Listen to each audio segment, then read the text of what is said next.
Bismillahirrahmanirrahim. Dear viewers, in this video we are going to learn English, American literature, and the poem is Aunt Jennifer Tigers, written by Antine Cecil Rich.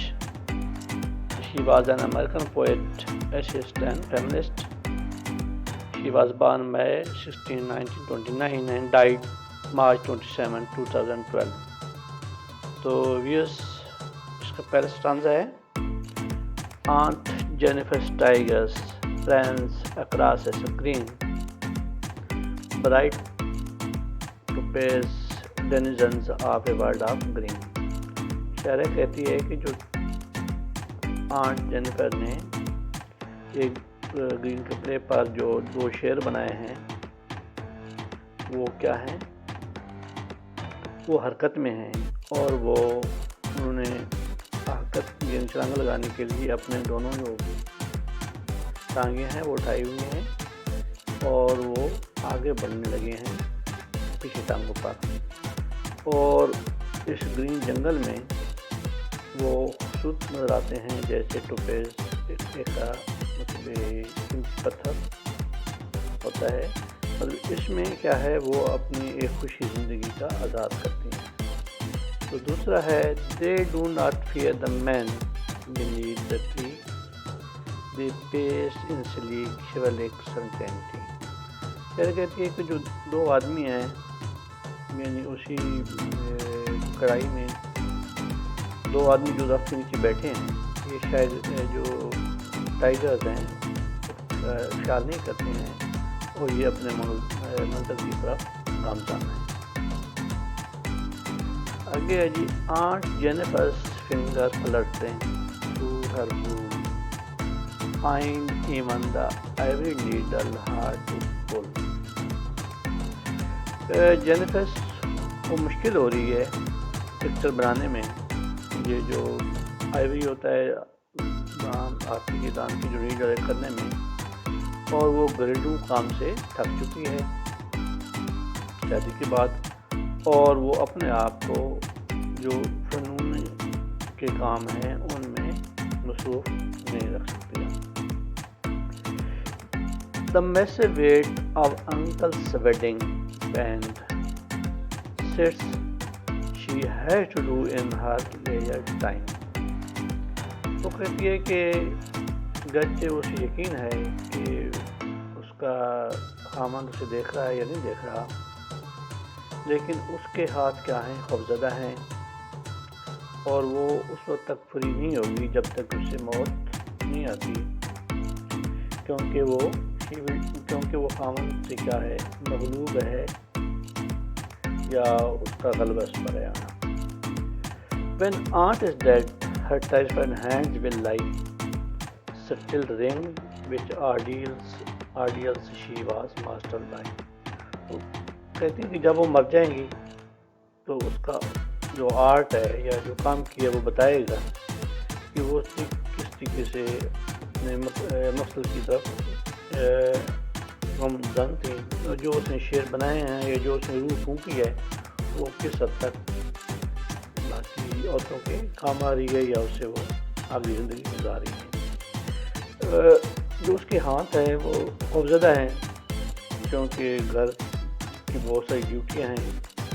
اور ان سے زیادہ press ہے، اور وہ اس وجہ سے کئی مسائل سے گزر چکی ہیں اور وہ گھر کے سے مغلوب ہیں، اور اس وجہ سے اس کی جو انگلیاں ہیں وہ کانپ رہی ہیں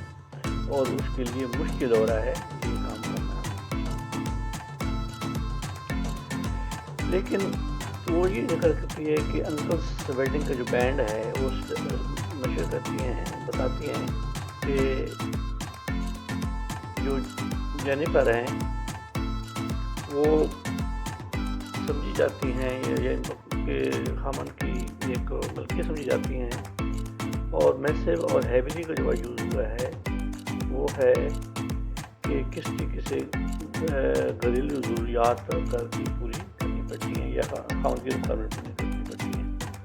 6 ہے the tiger in the panel that she made will go on prancing proud and unafraid. یعنی کہ وہ جو اس نے جو کچھ اسے زندگی گزاری ہے مشکلات میں جیسی بھی ہے، لیکن جو اس نے شعر بنا دی ہیں یا جو اس نے نیتی رکھ دی ہیں وہ آگے چل کر زندگی کے کام آئیں گی،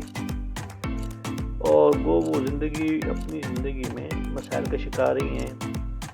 میرج کے سلسلے میں وہ کنٹرول میں رہی ہیں ایک جانور کے طور پر، کیونکہ اس کا جو خامن تھا وہی ماسٹر تھا اور اس کی خواہشیں ایک ٹائگر کے طور پر تھی۔ تو ابھی کیا ہے، لیکن ابھی کیا ہے، وہ جو اس نے ٹائگر بنائے ہیں وہ خوفناک ہیں، دلیر ہیں اور انڈیپینڈنٹ ہیں۔ تو wears now look at this, take care, حافظ۔ Now we sum up conclusion of this poem, Aunt Jennifer's Tigers۔ ابھی یہ جو شاعرہ ہے یہ ایک عورت کے انر فیلنگ کے بارے میں کہانی بتاتی ہے، جو کہ آنٹ جینیفر ہے، اور وہ ایک ایمبرائڈری کے کام کر رہی ہیں، لیکن وہ انرجیٹک ہیں اور بے خوف شعر بناتی ہیں، جو کہ آزادی سے گھومتے پھرتے ہیں ایک سبز روشن گرین کے جو ہے نا۔ تو وہ ایک ایسی زندگی گزاری ہیں، خامن کے زیر ماتحت ہیں، اور اس کا ہر جو کام ہے وہ خامن کے ڈومینیٹ سے یا خوف سے یہاں ہے، اور اس کی یہ جو پیٹرن لائف ہے، اس کی اپنی جو خواہش ہے وہ یہ ٹائگرز بنا کر ظاہر کرتی ہیں اپنی اندر دل کی خواہش کو، کہ وہ ایک فری اور بے خوف زندگی گزارا کرنا چاہتی ہیں، اور اس کے جو ایمبرائڈری کی ٹائگرز ہیں وہ بڑے گریسفل ہیں اور برائٹ ہیں۔ ابھی آنٹ جینیفر جب ایمبرائڈری کی شدکاری کام کرتی ہیں تو اس کے ہاتھ کامتے ہیں، وہ بوڑھے ہیں لیکن پھر بھی اس کے دل میں خامن کا خوف ہے، اور وہ ایک آزاد زندگی نہیں گزار سکتی جیسی اس کی خواہشات ہیں۔ وہ خوف زدہ ہوتی ہیں، ایون کہ ایمبرائڈری کرتی ہوئی وہ خوف محسوس کرتی ہیں، اور اس دن سے یہ خوف ہے جس دن اس کی شادی ہوئی ہے، اور وہ یہ چاہتی ہیں کہ اپنے خامن کی خواہشات کو پوری کرتے رہیں۔ جو ویڈنگ رنگ ہے اس کے ہاتھ میں، وہ ایک مستقل طور پر یاد کراتا ہے کہ وہ خامن کی ملکیت ہے، اور اس کا جو برڈن ہے اس سے وہ تھک چکی ہیں، اور یہ جو مسئلہ ہے یہ اس کا موت تک رہے گا، ایون کہ موت کے بعد بھی جو رنگ ہے اس کے ہاتھ میں رہے گا، اور وہ کبھی بھی فری نہیں ہوں گی۔ اور دوسری طرف وہ کہتی ہیں کہ جو شعر اس نے بنائے ہیں ایمبرائڈری کے ذریعے یہ ہمیشہ حرکت میں رہیں گے آزادی سے، اور اس کی جو آزادی کی خواہش ہے بے خوفی کی وہ ان شعروں کے ذریعے جاری رہے گی۔ یعنی وہ جو اس نے کوششیں کی ہیں عورت کو مطلب ڈومینیٹ سے بچنے کے لیے اور آزاد زندگی گزارنے کے لیے، اس کی جو شاعری ہے اس کے ذریعے تازہ رہیں گی۔